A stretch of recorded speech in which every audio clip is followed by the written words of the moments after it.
Tudo certo? Bom dia a todos, bom dia a todas.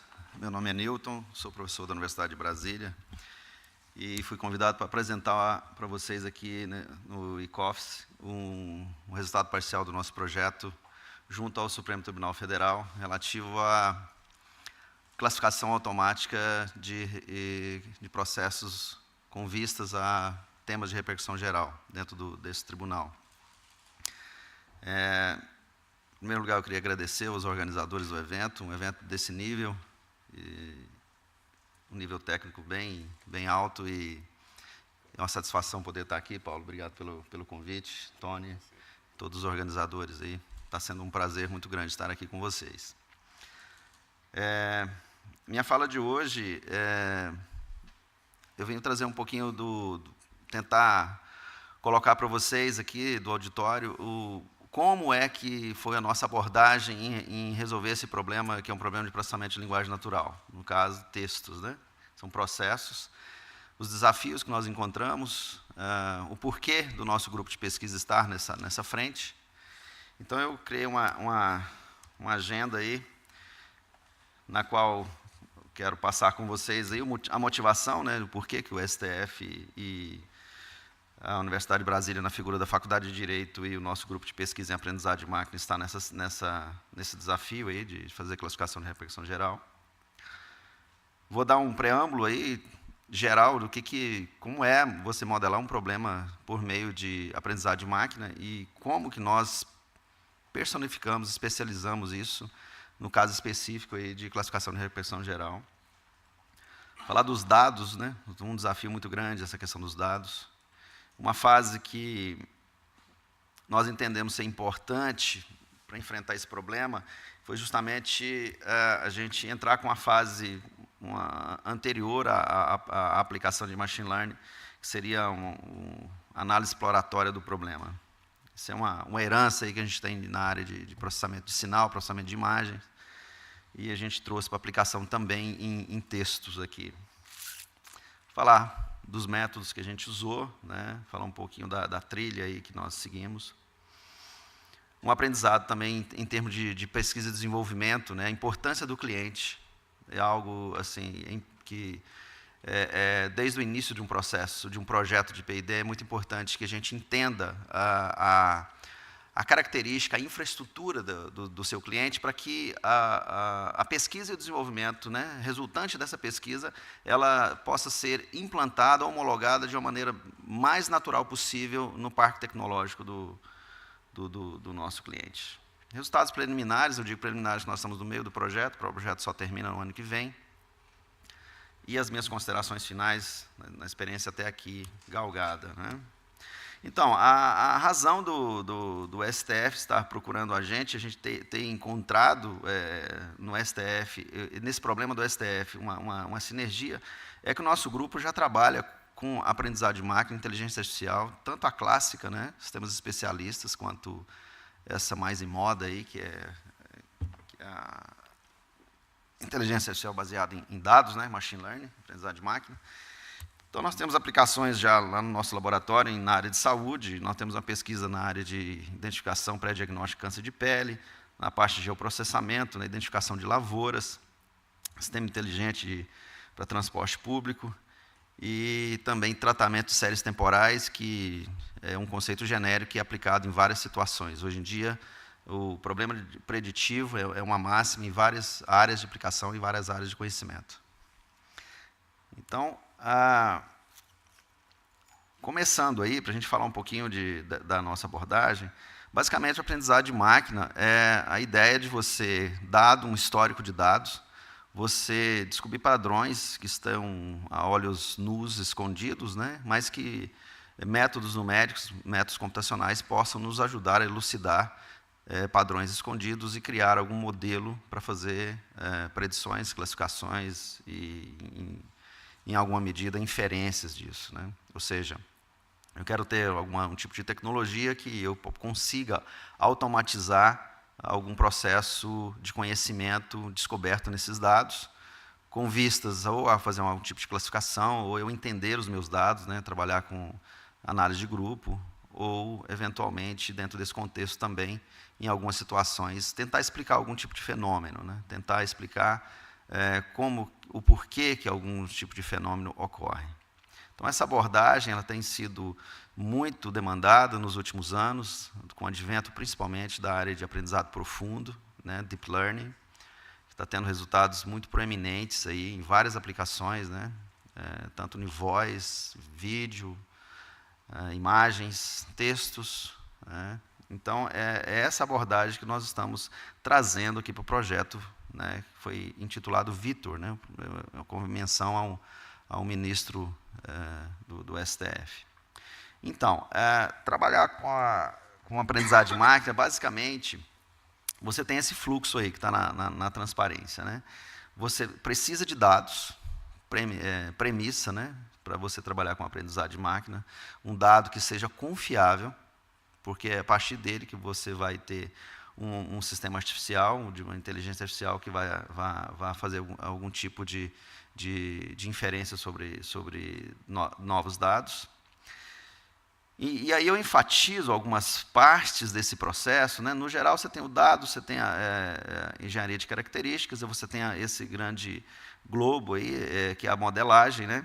Construção do modelo, avaliação desse modelo e otimização desse modelo num processo cíclico de busca de um melhor modelo para os seus dados. Mas eu gosto muito de enfatizar essa fase de engenharia de característica, porque é ali que você tem um contato mais, digamos, mais detalhista com o seu problema. Porque todos esses processos aí de aprendizagem de máquina são processos já meio de engenharia, né? Não dá para fugir muito. Mas é muito importante a gente tocar o dado, tocar o problema. Quando eu digo tocar, é você ter a sensibilidade de entender um problema que mesmo que não seja da nossa área. Né? Engenheiros de aprendizagem de máquina, via de regra, têm sempre um desafio, que é entender o problema do outro. Porque com essa sensibilidade, entender as nuances, que vai te dar insights e possibilidades de você transcender nos seus resultados, nas performances que você vai desenvolver em termos de inteligência artificial, numa fase a posteriori. Né? Então, basicamente, a ideia é você ter uma base de dados, fazer engenharia de características nesses dados, né? Tentar entender desse dado todo meu, o que é relevante, o que é ruído, o que é sinal, poder filtrar algum tipo de ruído nos nossos dados e se debruçar sobre os modelos disponíveis aí, ou, quiçá, ainda desenvolver novos modelos, melhorar modelos que existem. Né? Então, é você propor um modelo, basicamente, a maioria desses modelos de aprendizagem de máquina, eles têm um conjunto de parâmetros que você precisa buscar, otimizar isso, e isso é um processo cíclico, né? Consome grande parte de um trabalho de modelagem de problemas por aprendizagem de máquina. No final, aí embaixo, o que nós estamos vendo é a premissa que você já tem um modelo, então, dado um dado novo, esse modelo vai te fazer algum tipo de predição ou classificação. E aí você mede a acurácia disso e alinha com o seu cliente se isso é satisfatório ou não. Né? Então, falando do projeto Vitor, os dados foram um desafio para a gente, porque, como a gente está trabalhando com terceira instância, a gente recebe, num processo que chega lá, já circulou na primeira e na segunda. E você tem características específicas de cada tribunal, de primeira instância, de segunda instância. Então, os processos não têm padrão. Uma outra questão do dado é que esse dado não é muito comportado. Aliás, ele é nada comportado. Você tem dados, claro, os dados são digitais, mas são digitalizados, então você pode ter texto, você pode ter imagens nesses dados. Você pode ter texto com boa qualidade, você pode ter texto com má qualidade, e da mesma forma com as imagens também. Então, isso é um desafio. Então, a gente precisou de passar um reconhecedor de caracteres, né, um OCR, mas, mesmo assim, você não consegue ter um dado 100%, um texto 100% extraído, né, como um ser humano faria. Né? Um ser humano ele consegue ler uma situação como essa, né? Inclusive o que está embaixo aí, não sei se vocês estão notando aí que tem um bichinho aí embaixo, né? Ocorre esse tipo de situação. Então, para uma máquina ler um documento como esse, né, que tem tanto a escrita cursiva quanto a escrita digital, é um desafio. Então, resumindo, a gente não tem 100% do dado, como um ser humano faria, né? Outro desafio do dado é o volume, né? O volume de dados no Supremo Tribunal Federal é algo assim importante. Nós estamos falando de 70 mil novos processos por ano. É muita coisa, né? A gente conversa com juristas de outros países, aí, eles acham isso aqui realmente algo bem considerável, né? O tamanho desses processos também é um desafio. Ou seja, eu não tenho um padrão. Você tem processo de 60 páginas, tem processo com mais de 2.000 páginas. Como eu disse também, esses processos têm texto, têm imagens, alta dimensionalidade do dado, né? Nós estamos falando de mais de 1 milhão de termos diferentes, né? Você tem tanto vocábulo em português, né? Entre aspas, aqui o juridiquês também, e outros termos que aparecem. Então, nossas análises lá, nós descobrimos mais de 1 milhão de termos diferentes nesses processos. Nós temos, o STF hoje, ele está próximo de 1.000 temas de repercussão geral. Então, também são muitas classes a se considerar. E considerando ainda uma outra questão, que dado um processo que chega no STF, ele não necessariamente está vinculado apenas a uma repercussão geral, ele pode estar vinculado a mais de uma. Então, a gente fez um recorte nesse desafio, claro que não dá para enfrentar os 1.000 temas de repercussões gerais, né? Então, a gente, junto com o STF, na realidade, ele que indicou para a gente, nós selecionamos os 27 temas que nós tínhamos uma amostragem acima de 500 processos em cada tema desse, que a gente pudesse montar uma base de trabalho no tocante à aprendizagem de máquina. Isso totalizou aí uma base de dados para nós trabalharmos na ordem de 23.000 processos. Então, é essa magnitude do dado que a gente tem trabalhado e 27 temas. Como que a gente trabalhou esse dado, né? Então, a gente teve que desenvolver essa tecnologia, esse pipeline aí, que é a extração de texto, né? Geralmente isso vem em PDF, mas não necessariamente um PDF com texto. Como eu disse para vocês, PDF pode ter imagens. A gente teve que separar esse PDF em páginas, né? Extrair o texto de cada página. E aí tinha que se avaliar essa página, né? Ela tem texto ou ela tem imagem, né? Então, quando tinha texto, então era mais tranquilo, você jogava no nosso banco de dados. Na medida que você encontrava imagens, era necessário você fazer uma renderização dessa página e aplicar um reconhecedor de caractere, tá? Antes de jogar isso para o... E isso, com certeza, há perda de informação aí nesse processo. Após essa fase, a gente aplicou algumas técnicas de expressões regulares para a gente minorar algumas questões, por exemplo, termos que são extremamente importantes, não precisa de nenhum especialista dizer que textos que envolvem artigos, que envolvem leis num texto jurídico é de suma importância. Então, a gente padronizou usamos alguns regex aí para padronizar alguns termos, né, do tipo artigo, leis, removemos caracteres que não tinham importância semântica para o texto, né, espaços, quebra de linha, tabulações e tal. E reduzimos também a inflexão de palavra, porque, na realidade, a aprendizagem de máquina, ele nesse nível nosso aqui, ele não pretende fazer uma interpretação semântica ao nível do ser humano. Eu preciso, na realidade, descobrir, o meu objetivo aqui é classificar temas de repercussão geral em texto. Então, pensando e pensativo, para mim, está relativo a pensamento, está tudo ok, e eu não preciso de muitos detalhes com relação a isso. Então, a gente aplicou algumas técnicas de steaming, para a gente reduzir um pouco a variabilidade do dado, né? Então, os meus alunos lá batizaram essa rotina lá como Japan Preprocessing, né? Uma rotina que eles desenvolveram lá. Você tem um antes e o depois aí de um texto aí na tela. Então, você tem um texto aí em que a gente formatou a lei, peguei o radical da palavra documentos, toda URL que aparece, a gente escreve a palavra site em maiúsculo, porque não me interessa que ali apareceu uma URL. Não me interessa muito qual é o endereço dela para efeitos semânticos. Bom, feito isso, nós entramos numa fase de análise exploratória do problema. Isso aqui é algo que todas as vezes que eu me envolvo com projetos de reconhecimento de padrão, eu eu proponho isso no pipeline, porque é de suma importância a gente entender isso. Pegar o dado, entender esse dado, é de suma importância. Em projetos de aprendizado de máquina, a coisa mais importante em todo o processo é o seu dado. Se esse dado não estiver confiável, o risco de você falhar em todas as outras fases do projeto é muito grande. Então, nós tínhamos a questão, isso aqui é um problema de classificação supervisionada. Logo, eu preciso dos rótulos desses dados. Ou seja, eu preciso da experiência empírica dos especialistas em direito. Então, a gente foi buscar junto ao STF essa base de dados. E fomos estudar isso usando alguns métodos numéricos, muito calcado na estatística. Eu queria entender se os dados rotulados e o espaço de características estavam coerentes. O que isso significa? Daqui eu consigo extrair erro humano e, eventualmente, fazer algum tipo de filtro.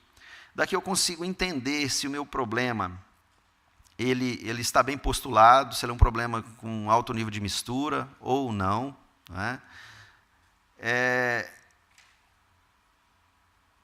E com isso, entendendo isso, a gente tem que sempre ter em mente que o ser humano, a forma como ele faz esse processo de classificação de texto, ele tem muitas coisas que ele carrega consigo e que nós não podemos usar na automação.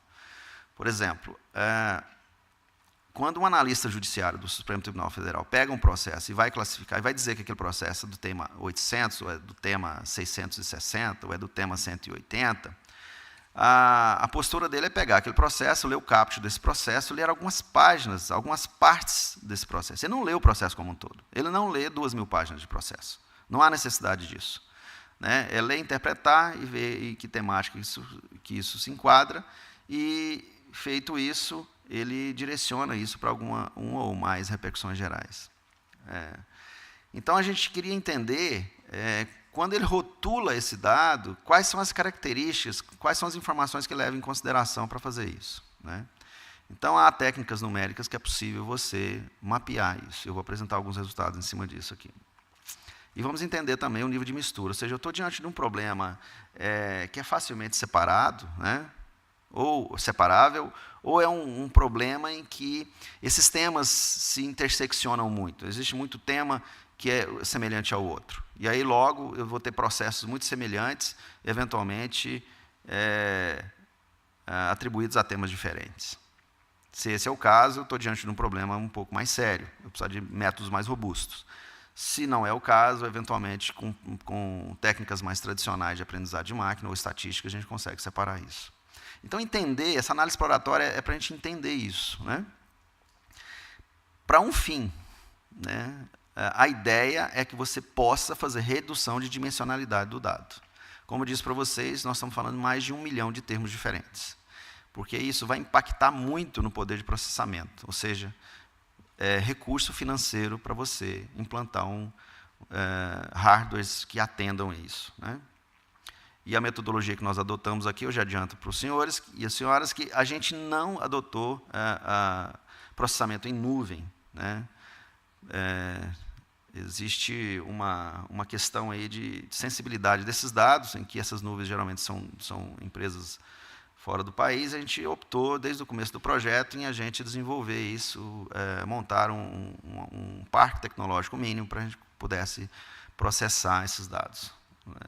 Basicamente, a gente investiu em GPUs e os servidores de CPUs. Então, o objetivo dessa análise exploratória é justamente a gente, com uma certa inteligência e conhecendo o dado, a gente poder expurgar aquilo que não é necessário para o nosso processo de classificação, logo baratear o processo de compra de equipamentos e softwares. Isso aqui é um dos resultados que a gente tem, o que a gente consegue fazer com a análise exploratória. Isso aqui é um problema de identificação de peças dentro de um processo. Esse foi um trabalho que a gente apresentei ontem na sessão, que na caminhada para a gente fazer classificação de repercussão geral, apareceu esse desafio no STF, que seria algo que agregaria valor para eles e para nós também agregaria valor na medida que eu pudesse pegar um processo como um todo e identificar dentro desse processo, né, o que era uma sentença, o que era um agravo de recurso extraordinário, o que era um acórdão. Então, junto com o STF, nós definimos aí essas classes e pudemos, então, por análise, já sem usar nenhum método, com análise exploratória, a gente conseguiu começar a identificar o comportamento dessas peças do ponto de vista de vocábulo que aparece nessas peças, né? Então, a gente começa a identificar isso logo na análise exploratória. Para a gente poder fazer redução de dimensionalidade, né, a gente usou alguns descritores desse dado. A gente pegou o texto, né, usamos Bag of Words, TF, IDF e um método Q quadrado, né. Eu vou apresentar alguns resultados que a gente teve com isso daí. A gente está no meio dessa pesquisa, mas essas técnicas nos ajudam, primeiro, a pegar o dado, que é texto, transformar isso num sinal, né, em algum tipo de estatístico, né. Bag of Words, por exemplo, nada mais é que um histograma de palavras dentro de um texto, né. O TF-IDF é algo parecido, mas um pouco mais elaborado, que leva em consideração a ocorrência de palavras dentro de um contexto e fora do seu contexto, né. E o Q quadrado leva em consideração aí a influência de features em relação à classe de saída.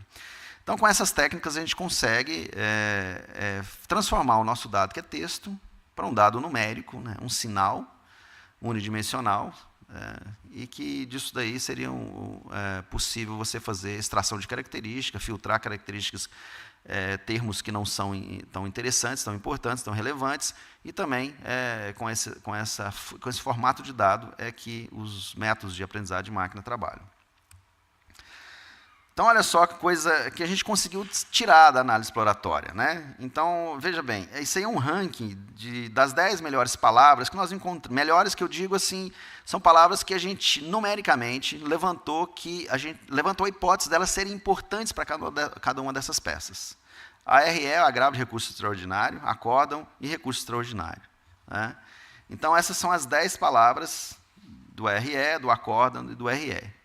Nós trabalhamos com a equipe multidisciplinar e a gente, nós, da área de aprendizagem de máquina, meus alunos, não entendem nada dessas leis, né? O que é um artigo 544, o que é um agravo, o que é um auto, decisão, enfim, nós levamos isso para o time de direito para fazer uma validação. Então, foi como se fosse um teste cego. Nós, numericamente, levantamos esses termos, levamos para o pessoal de direito e perguntamos para ele, faz sentido essas palavras aparecerem no RE?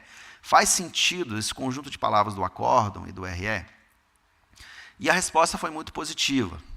Ou seja, tem sentido, e aí eles nos explicaram as razões pelas quais esses termos têm sentido em aparecer nessas peças.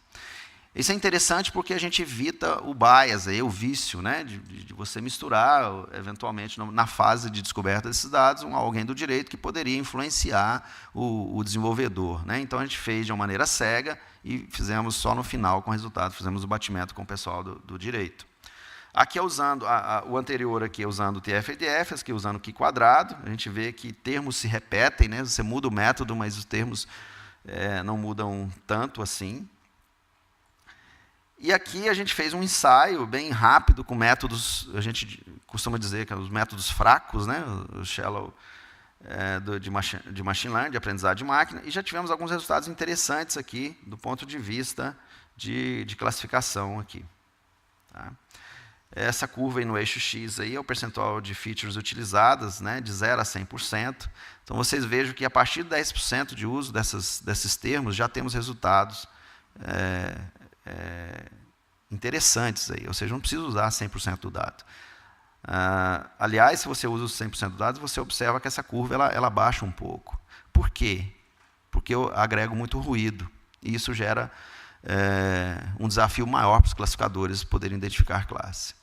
Tá? O que é o ruído? São palavras que ela não tem valor para me indicar se é de classe A, B ou C.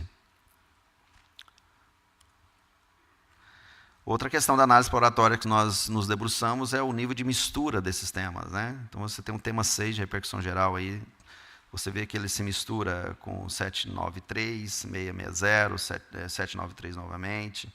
Então, esses temas de repercussão geral, eles vêm acompanhados. Eventualmente, um processo, um advogado, ou um tribunal de segunda instância envia esse processo para o STF,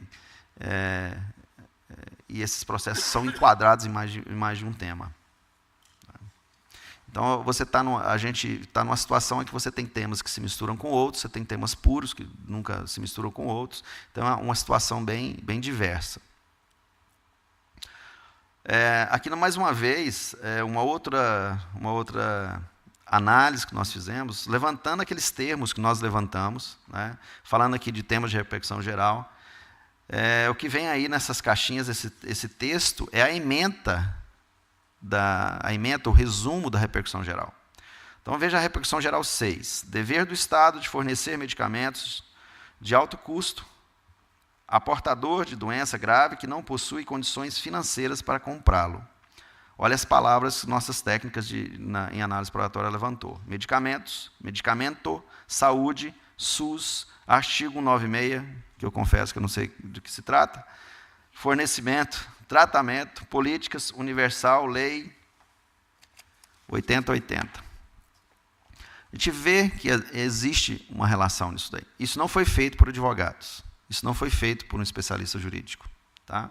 O tema 163, contribuição previdenciária sobre o terço constitucional de férias, a gratificação natalina, os serviços extraordinários, o adicional noturno e o adicional de insalubridade. Termos que nós descobrimos, temos hipóteses de serem importantes para a repercussão geral 163. Férias, terço, campina, homologação, fazenda, lançamento, contribuição, tributário, previdenciário, tributo.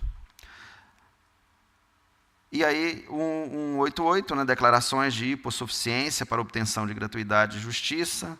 Então, tem esses termos aí também. Então, esse trabalho de análise exploratória, já deu para entender aí o que a gente está querendo fazer. A gente está querendo entender esse dado e ver se esse dado, se os termos que aparecem nesses dados estão relacionados com as classes às quais eles foi rotulado por um ser humano.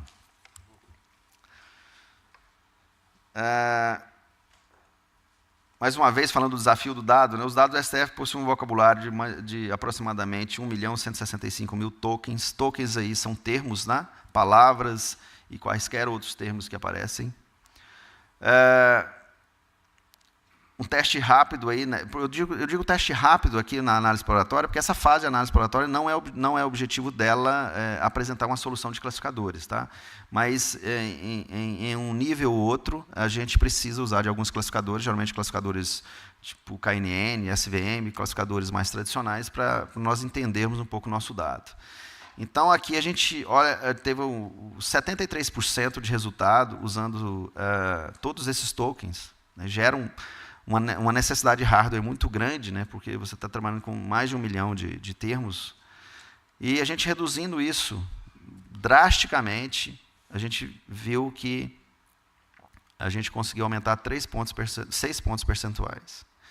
No que se deve a isso? Você saber o que tirar. Saber o que tirar, volta à transparência anterior. Isso é um ranking de palavras. Então, se você consegue agregar pesos de valoração aos termos relativos a cada repercussão geral, ou no caso de problemas de separação de peça, você consegue retirar os termos menos importantes, e aí a gente foi fazendo um benchmark em cima disso, fomos tirando, até que você encontrar uma situação ótima em que você consegue maximizar resultados aí de performance de classificadores. Bom, essa foi a fase de análise exploratória. Agora a gente entra em como é que a gente abordou esse problema, né? Como foi visto lá na minha transparência inicial, a gente ainda não tinha tido a experiência de trabalhar com textos jurídicos. Então, eu e minha equipe, nós fomos muito precavidos com relação a isso, e a gente quis atacar o problema em 3 frentes diferentes, com o intuito de termos garantia, ou pelo menos mitigar o risco de não sucesso desse projeto. Então, a gente atacou o problema de classificação de processos jurídicos do SF por meio de processamento de linguagem natural, modelagem do comportamento especialista e visão computacional. né? Por que processamento de linguagem natural, em textos, nesse caso? Porque é o mais sugestivo de se fazer, né? Como o meu dado é um texto, eu vou usar processamento de texto para isso. Com isso, eu usei técnicas, nós usamos no nosso laboratório, experimentamos várias técnicas de machine learning e deep learning. Desde o início do processo também, quisemos levar uma equipe para dentro do STF para entender qual era o comportamento do analista jurídico quando ele faz a classificação desses processos. Ou seja, a nossa ideia era entender como é que ele trabalha, né? E usamos técnicas da IA clássica, né? E sistemas especialistas para isso. E também, o nosso grupo tem uma expertise considerável na área de imagens, né? De visão computacional e tal, e a gente também, principalmente porque o nosso dado tinha muita imagem, texto escaneado como imagem, né? Que não era efetivamente ASCII2 e tal, a gente colocou essa frente de visão computacional também. Então, na visão computacional também tem sido experimentado tanto métodos mais tradicionais quanto deep learning também. Então, nós começamos com essas 3 frentes, né? Hoje, a gente está focado em processamento de linguagem de texto, essa primeira, e a última, visão computacional. Continuamos com ela também, porque esse problema de OCR é algo considerável, dá um gargalo de processamento, e a gente está com a esperança de mitigar essa necessidade de processamento com uma solução via visão computacional. Essa fase de modelagem de comportamento especialista, ela funcionou no começo, entendemos, e hoje a gente não se debruça muito mais em cima disso. Usamos resultados desse trabalho, mas não estamos atidos a isso mais. Então, aqui, a gente experimentou fizemos muitos experimentos, né? Então, aqui é um fluxograma. Vocês podem ver aí que nesse fluxograma, desde que eu tenho as peças já, naquele processo anterior que eu expliquei, já dentro de um banco de dados, a gente usou experimentação com técnicas de aprendizado profundo, fizemos pré-processamento desse dado de diferentes formas, testamos também vários métodos de aprendizado de máquinas mais tradicionais, KNN, SVM, e também usamos muito de processamento dessa entrada de dados, são aqueles descritores que eu mostrei para vocês. Testamos com o Bag of Words, testamos com Q², enfim. E esse aí é o fluxograma de basicamente tudo que a gente testou e experimentou em laboratório com esses dados. Tá?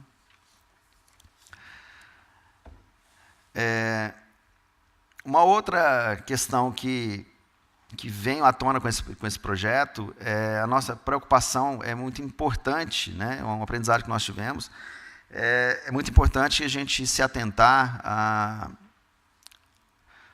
ao perfil tecnológico do cliente, né? Porque é muito importante que a fase da pesquisa se transforme em desenvolvimento e isso se transforme em tecnologia que vai ter que ser homologada no cliente, né?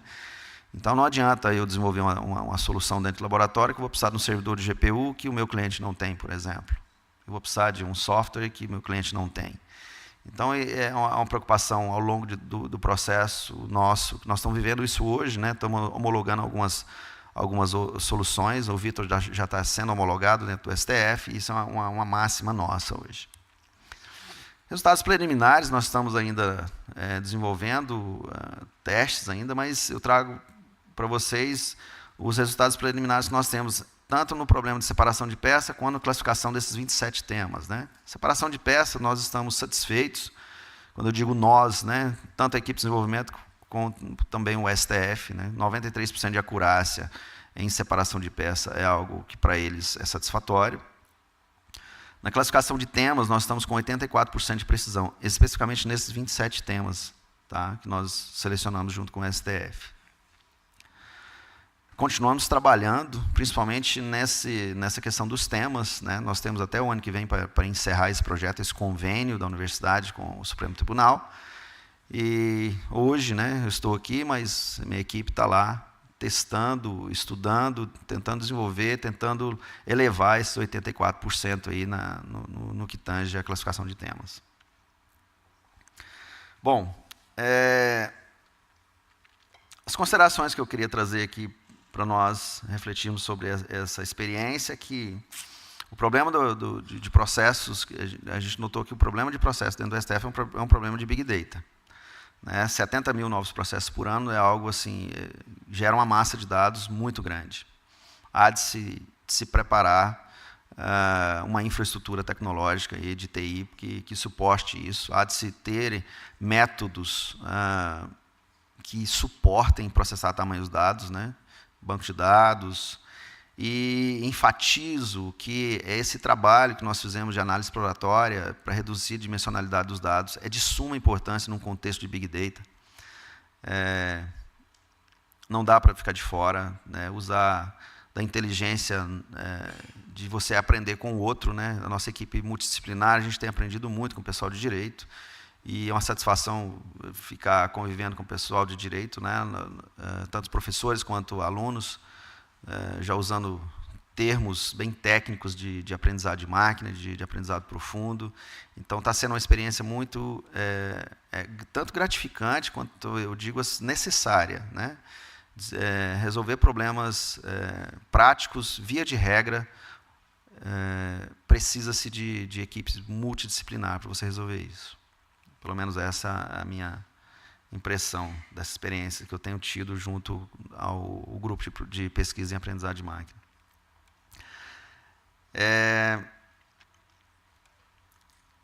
Então, como eu disse, apesar de Deep Learning serem métodos muito robustos, a gente está vendo problemas extremamente complexos aí na sociedade sendo resolvidos com Deep Learning, né? Carro sem motorista, reconhecimento de alvos, reconhecimento de face, reconhecimento de locutor, aplicações extremamente complexas, mas, volto a dizer,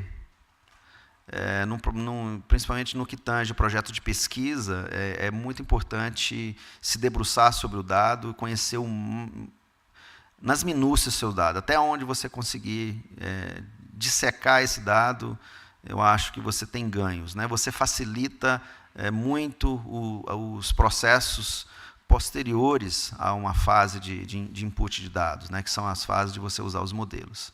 Então, se o modelo já é robusto, você imagina se você consegue melhorar o dado, a entrada para ele. Você, via de regra, você consegue alçar performances melhores do que você simplesmente esperar que um classificador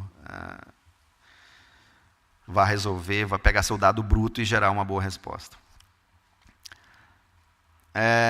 Apesar desses resultados serem preliminares, como eu mostrei para vocês, a gente entende que abordar o problema de classificação de repercussão geral no STF, usando aprendizado de máquina, foi assertivo. A gente está tendo resultados importantes do ponto de vista de acurácia, do ponto de vista de atendimento ao cliente, que é o STF.